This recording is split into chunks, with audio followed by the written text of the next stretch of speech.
Let me tell you something. You're about to hear a story that's not on your news feed, because when the U.S. slapped a 50% tariff on India, most people just shrugged and thought, okay, more politics.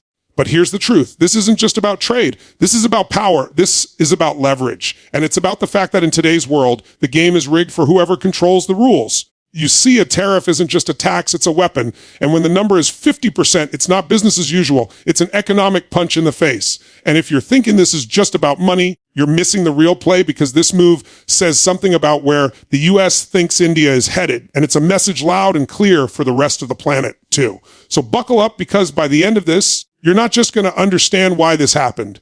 You're going to see exactly what it means for the future, for the markets, and for the way nations fight wars without ever firing a bullet. Most people hear 50% tariff and they scroll past it like it's another boring economic headline.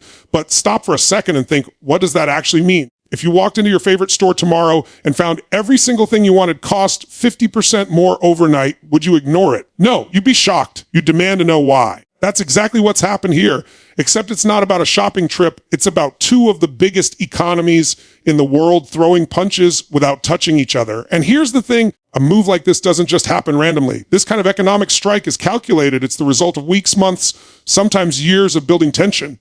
When the U.S. hit India with this, it wasn't just raising a tax. It was sending a message: we're willing to hurt our own consumers just to put pressure on you. That's the level of confidence, or maybe desperation, that makes a country pull a stunt like this. If you want to understand why a 50% tariff is such a big deal, you first need to understand what a tariff actually is. Forget the complicated economic jargon. At its core, a tariff is just a tax that one country puts on goods coming in from another country. Sounds simple, right? But here's where it gets interesting. That tax doesn't magically disappear. Somebody pays for it, and often it's not just the exporter in India. It's also the American importer and eventually the everyday consumer in the U.S. buying the product. So when that number jumps to 50%, the price of those goods skyrockets. Imagine a product that cost $11 yesterday suddenly costing $15.50 today.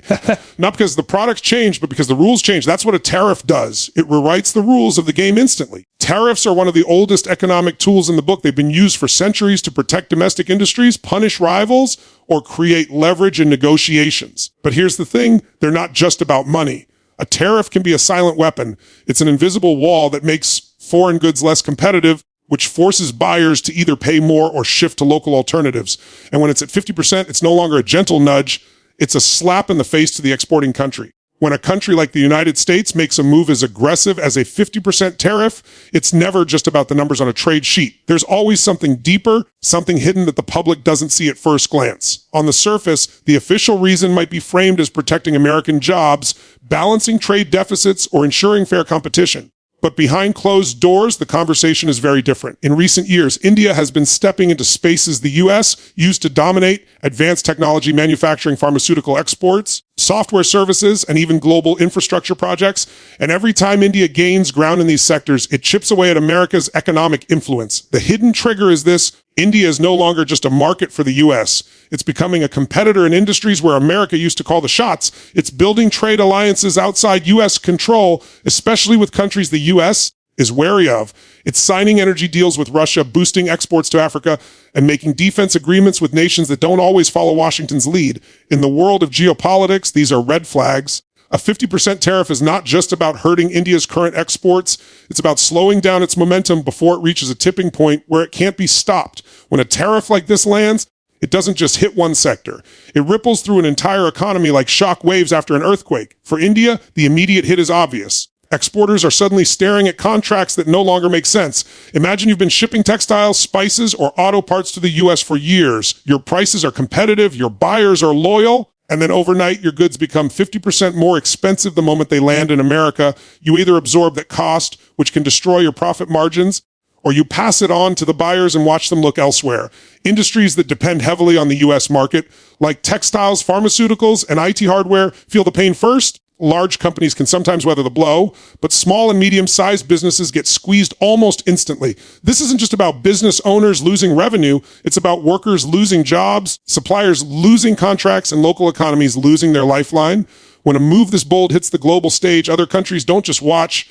They read between the lines. A 50% tariff from the U.S. on India isn't just a trade measure. It's a signal broadcast to the entire world. It tells allies, competitors, An undecided nation's exactly where Washington stands and how far it's willing to go to protect its influence. For U.S. allies, who also trade heavily with India, this becomes a moment of decision. Do they align with Washington's stance, potentially limiting their own trade with India? Or do they seize the opportunity to strengthen their ties with New Delhi while the U.S. is creating friction? This is where the chess game unfolds. Countries like Japan, Australia, or members of the European Union calculate their next moves based not just on economics, but on the long-term power balance in the Indo-Pacific. Competitors like China and Russia watch with sharp focus, ready to step in with partnerships, filling gaps left by U.S.-India tension. What looks like an economic slap from one angle can look like a diplomatic invitation from another. When a punch this heavy lands, you have two choices: stumble back or use the momentum to launch forward. And if there's one thing history has shown, it's that India doesn't just absorb hits. It learns how to turn them into fuel. A 50% tariff is a wake-up call, not a death sentence. It forces a country to look inward, to ask hard questions. How dependent are we on one market? Where else can we sell? What can we produce better, faster, and cheaper, not just for one nation, but for the world?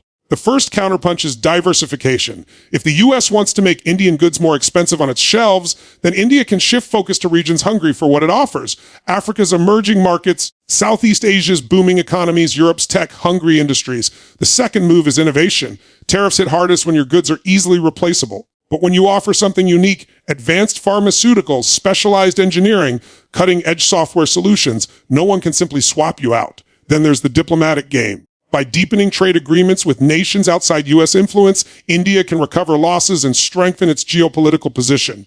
This tariff isn't the end of the story. It's the beginning of a new chapter. Because every time history has tried to push India down, it has stood back up stronger, faster, and more determined. 50% is just a number on paper. What matters is the mindset of the people who see it and decide, we will not be defined by someone else's rules.